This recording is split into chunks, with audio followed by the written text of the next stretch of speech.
The southern region of Goa is famous for its fiery seafood curries, and this prawn curry is typical of the region. It's hot, spicy, and its intense flavours are the result of combining numerous ingredients. It's not a difficult curry to cook when you've been cooking. It has a lot of ingredients. You have whole spices that you use, and then you use the curry leaves, which are also from South India and Goa and that region. And then you use other spices like curry powders, which we blend ourselves, and turmeric and chili powder and things like that. And then you use ground stuff, grind onions and whatever.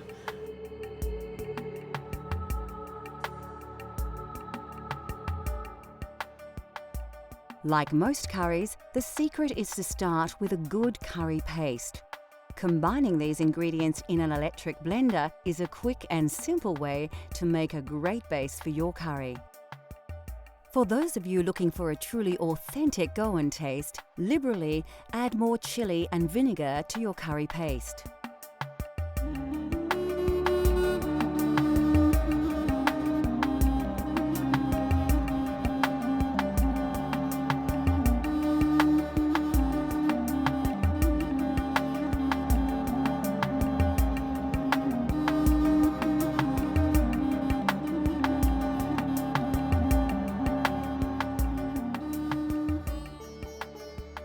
The second stage of this recipe requires a vast array of spices and other ingredients, so it's important to ensure that you prepare everything well before you start cooking.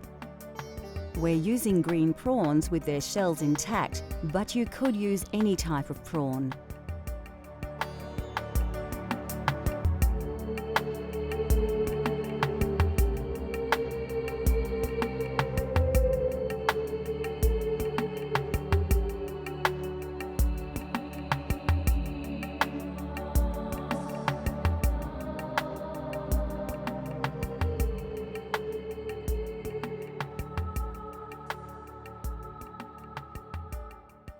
Goan prawn curry is usually enjoyed with basmati rice or eaten with breads such as chapati or naan.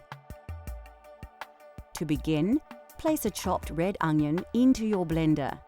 Add 2 long red chilies and about 3 tablespoons of cooked white onions, 4 peeled cloves of garlic and 2 tablespoons of tomato paste. Next, add 2 tablespoons of white vinegar, 3 chopped tomatoes and half a red capsicum chopped. Finally, pour about 1/4 of a cup of water over all the ingredients. Now blend everything together until you have a well-mixed liquid paste.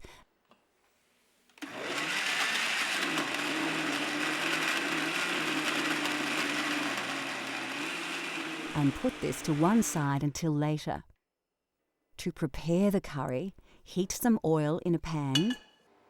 Add your star anise, cardamom, cloves, cinnamon stick, fenugreek and mustard seeds to the hot oil. Place a sprig of curry leaves and 2 diced onions into the pan, then stir well.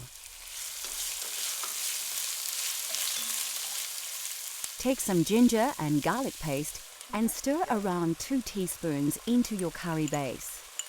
Pour in around half a cup of water and mix well.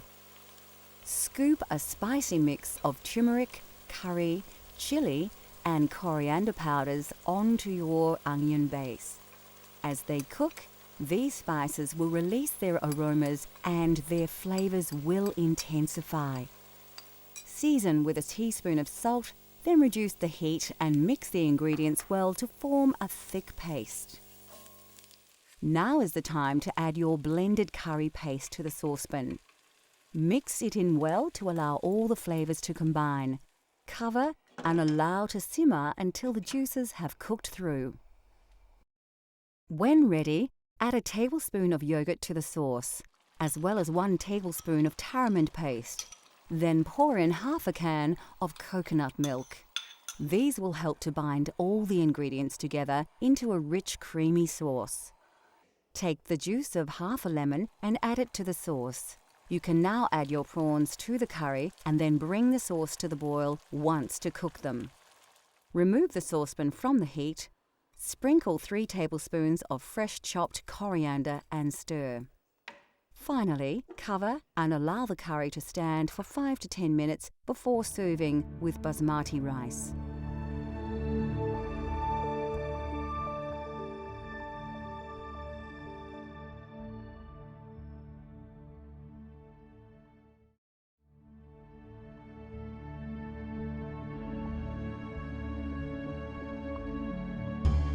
India produces more lentils than any other country in the world.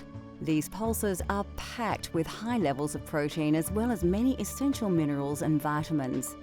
They are inexpensive, extremely nutritious, highly versatile and considered by many to be one of the healthiest food sources available. The most popular variety is Moong Dal. Commonly mixed with rice and sometimes with vegetables, these lentils form the basis of many very simple but healthy meals in India. They are so highly regarded by some Indian doctors that they are even prescribed to help with many stomach ailments. Black urd dal is very popular, especially across the north of the country. It forms the main ingredient of dal makhani, the most characteristic signature dish of the Punjab region. Made with cream and butter, the dish takes over 8 hours to prepare. Very tasty and nutritious, dal makhani is usually accompanied by rice or served with freshly cooked chapatis. The white variety are simply black urd dal with their intensely flavoured shells removed. These are often soaked and ground to make delicious donuts, which are very popular throughout India. In southern regions such as Kerala, cooks use tur dal to create sambar, a spicy soup made with vegetables and tamarind. These small split chickpeas are chana dal. They have a variety of uses, not least as an ingredient in the crispy papadam, a favourite accompaniment at most Indian restaurants around the world.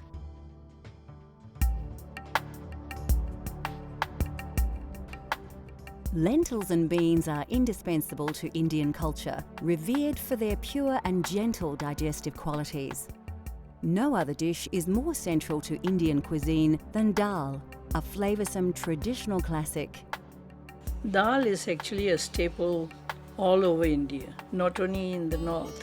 All over India, everybody eats dal. And it is actually the poor man's staple food, really. But we always have dal with whatever you cook, you have in it.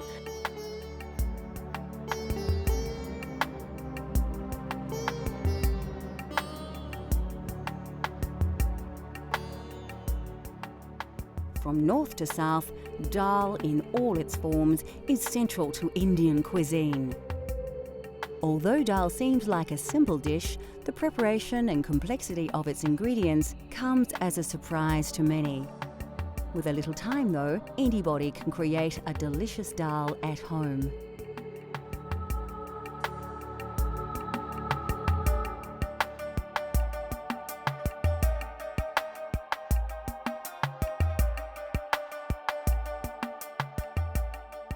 What gives this Punjabi masoor dal its amazing flavour is the traditional spice paste, bursting with a classic combination of spices that produce aromas that will transport your taste buds straight to India.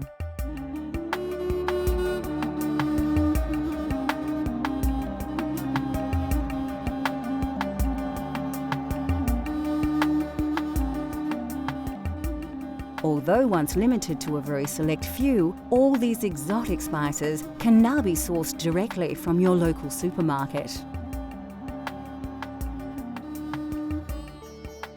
Firstly, take your red-washed red lentils and place them in a medium-sized saucepan.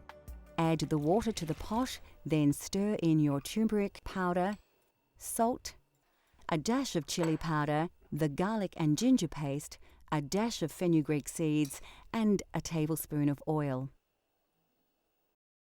You can find garlic and ginger paste in most Asian grocers or simply buy them individually and combine them yourself. Chop the fresh chili and add it to the ingredients, along with the diced tomato. Give it a good stir before placing on the stove to boil for about 15 minutes. This part of the preparation is very quick, and dal is a great dish to prepare if you're short on time. While the pot is bubbling away, you can prepare your spice paste. Finely chop 3 cloves of garlic and dice an onion. We're actually using the sweeter Spanish onion here. Put a small pan on the stove and heat up your vegetable oil until it begins to smoke. When the oil is hot, add a pinch of fenugreek seeds, cumin seeds, mustard seeds, curry leaves and diced garlic. This all needs to be done quickly to avoid burning the ingredients while allowing the flavours to release into the hot oil. Add the diced onion and give your paste a stir, coating the oil over the onion. This will slow the cooking process, and now you can work a little less urgently. Next, add a couple of teaspoons of garlic and ginger paste, coriander powder, curry powder, and some chili powder if you like. You can reduce the chili if you prefer, cooking to your own tastes. Add a teaspoon of ghee and quickly stir it through the paste. The aromas should envelop you as the spices and butter mix in the hot pan.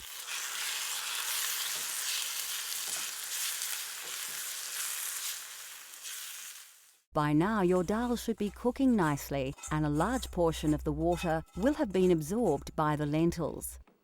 Stir the spice paste into the dal on the stove top and mix in well.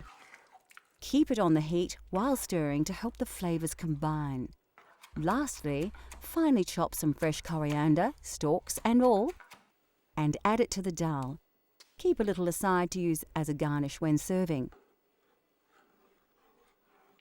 Now you too can prepare a traditional Punjabi masoor dal, a delicious, authentic vegetarian Indian dish, rich in flavours and good for you as well.